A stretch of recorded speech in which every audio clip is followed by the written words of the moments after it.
ഗുരുവായൂരേകാദശി തൊഴുവാൻ പോകുമ്പോൾ വഴികാട്ടുക നാരായണ രൂപം. തളരുമ്പോൾ ആത്മാവം പശുവേ നിന്നാവിൽ അമൃതം പോലൂറിയിടുക നാരായണ നാമം, ഹരിനാരായണ നാമം.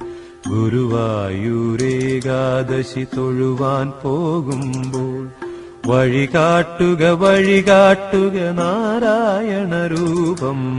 തളരുമ്പോൾ ആത്മാവാം പശുവേ നിന്നാവിൽ അമൃതം പോലൂറിയിടുക നാരായണ നാമം, ഹരിനാരായണ നാമം.